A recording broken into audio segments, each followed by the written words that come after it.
మాత్రులు కుక్కమూతి పిందెలు కాంగ్రెస్ నాయకులు నిజంగా ఇవాళ ఆ అంగుష్టమాత్రుడు అనే పదానికి అనే మాటకి అర్హుడెవడని ఉన్నాడంటే రేవంత్ రెడ్డికి మించిన వాడు ఎవడు లేడు.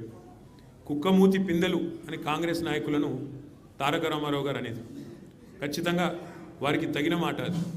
ఎందుకంటే ఒక్కసారి ఆలోచిస్తే నదీ జలాలు అని చెప్పి నిన్న చర్చ పెట్టారు. అసలు ఈ ముఖ్యమంత్రి గారికి బేసిన్లు తెలియదు, బేసిక్స్ అంతకంటే తెలియదు. దేవాదుల ఏ బేసిన్లో ఉంది అని అడిగే వ్యక్తి ఇరిగేషన్ మీద మాట్లాడుతూ అంటాడు. అట్లాగే ఆయన ముఖ్యమంత్రి అయిన తర్వాత వట్టెం పంప్ హౌస్ మునిగినా ఇంతవరకు కనీసం దాని మీద సమీక్ష చేయలేని అసమర్థుడు రేవంత్ రెడ్డి. ఎస్ఎల్బీసీ టన్నలు తన అవినీతి వల్ల కుప్పగొలితే 8 మంది అందులో సజీవంగా జల సమాధి అయితే ఇంతవరకు వాళ్ళ శవాలను కూడా బయటికి తీయలేని ఒక అసమర్థ పరిపాలకుడు రేవంత్ రెడ్డి.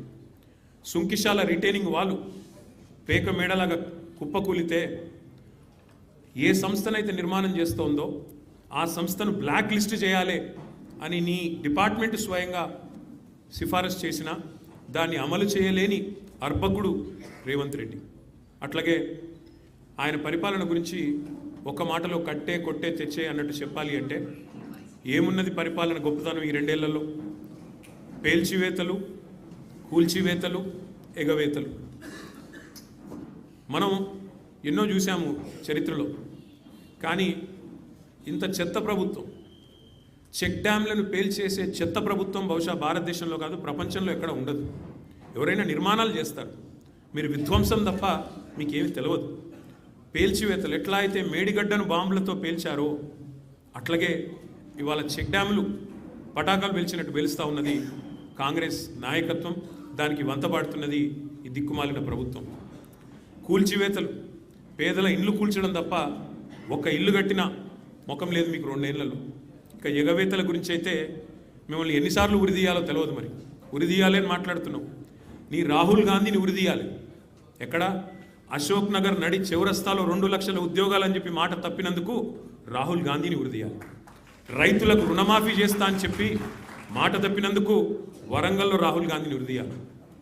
బీసీలకు 42% రిజర్వేషన్ అని చెప్పి మాట తప్పినందుకు మీ నాయకత్వాన్ని, కాంగ్రెస్ నాయకత్వాన్ని, రాహుల్ గాంధీని, రేవంత్ రెడ్డిని కామారెడ్డిలో ఉరిదీయాలి. ఉరి తీసుకుంటూ పోతే 420 హామీలు ఎగ్గొట్టినందుకు 420 సార్లను నీ 420 కాంగ్రెస్ పార్టీని ఉరిదీయాలి.